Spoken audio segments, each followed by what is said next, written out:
Link down below as always if you want to read this on your own, and it doesn't matter on the platform. The patch notes are identical, despite next gen having to throw in a bunch of fucking zeros. It's kind of crap, but whatever. Added cosplay feature. Players can access the new cosplay feature in the game's main menu.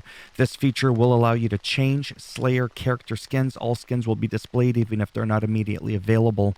For more details about the different skin collections and their availability, check out their blog in this link here within the link that I'm going to provide down below. Unveiling Till the Dawn collection, a set of free skins for Dead Island 2.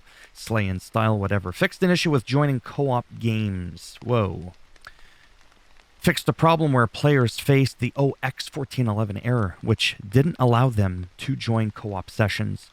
Fixed walking through walls, an issue where players would walk through walls. And the Halperin Hotel under certain circumstances, or where players could walk through the walls in a hotel again through certain circumstances. That's the exact same patch note. Anyways. Fixed missing NPCs. Some players faced issues where some NPCs could have been seen missing across the whole game. Well, if they're missing, how are they seen? You know what I'm saying? Anyways, that's now been fixed. That was me trying to be funny. Fixed the title screen issue where players couldn't close the title screen via quit when the language was set to Japanese and they were in full screen mode. Well, in this day and age, I don't know if it's safe to make that, that comment, but I'll say it anyways. Japanese people don't quit. They're resilient people as a culture. There is no quit with Japanese. Canadians, Americans. I'm allowed to make that joke, come on. Fixed stuck in geometry issues player were facing some issues.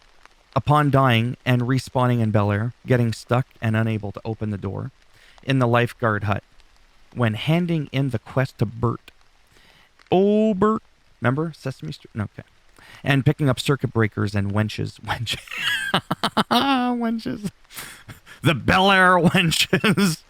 Okay. Anyways, wrenches in Bel Air. I'm so mature. I love it. These geometry issues are now fixed. The wenches of Bel Air. That could be like a reality show. For real. Fixed the Fool's Gold reward issue. Fixed the issue. What? Oh, okay, that's what's happening. It's like that's the title of... You could tell they're not used to making patch notes. This is actually their first update post-game here. They fixed an issue where some players didn't receive the Blood Rage weapon after finishing the Fool's Gold quest. Or an issue fixed with the issue where the Diaries of the Dead mission specific Mutator and Butcher sometimes failed to leave their correlating containers, resulting in a progression blocker. Well, they butchered these patch notes. By client, we refer to the player who joins the host in a co-op session, which means each session can contain up to 2 clients.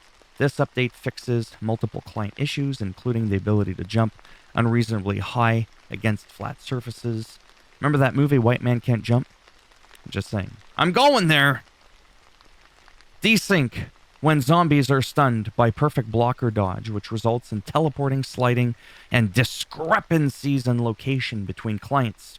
Clients becoming stuck in the vents. It's called Slim Fast. Enemies A-posing after dying to a client's paired heavy attack. My channel's gonna be terminated after this video. Enemies not taking any damage when hit with a jerry can or with a circuit breaker by a client. Specific hazard warnings fail to show for clients. Performance and stability improvements. Fixes for different things in the game that caused crashes, including traveling, loading screen, and respawning during missions. Other fixes, various improvements for ultra-wide displays, because, most people play on those, and various improvements to HDR. Multiple improvements to player animation, adjustments made for improving dynamic range and clarity of zombies and dialogue and combat, and other minor fixes. Now that the patch notes are done, I clanked my tooth. Anyhow, speaking of ultra-wide, you know what I like about the ultra-wide? I'll tell you what I like about the ultra-wide. Everybody talks about 4K, 4K, 4K. How much power you need for 4K? And then 4K 60 FPS, and then 4K ultra? Bitch, I'd rather 1080p. Okay? 1080p. Ultra. 60 FPS. Like, I'm talking everything max, draw distance and everything. But ultra-wide. So it's like 2560. by 1080. So it's still 1080p in terms of the pixelation, but instead of only seeing 1920, your peripheral's wider, right? It's like it's wider. And to me, the 21:9 aspect ratio instead of 16:9, because we used to be 4:3 back in the 80s up until about 204, 205.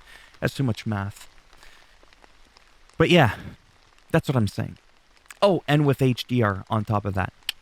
I'm telling you, ultra wide, 1080p, with ultra settings, 60 FPS, HDR.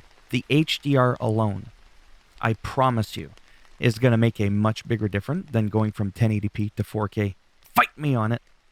As always, if you liked the video, go ahead, give it a thumbs up. Give it a thumbs up. It does greatly help support the channel with the algorithm and making me a little bit more relevant in search results when people are looking shit up. And if you didn't like the video, go ahead, give it a thumbs down. I'll bend it in half and twist it, and you'll wake up in the middle of the night. What? And this is coming for you. And she's coming for me. Anyways, forget I said that. And if you want to subscribe to the channel, naturally, that would be great. But if not, whatever. Thanks for stopping by anyways. Take care. And maybe I'll see some of you in the next one. Bye for now.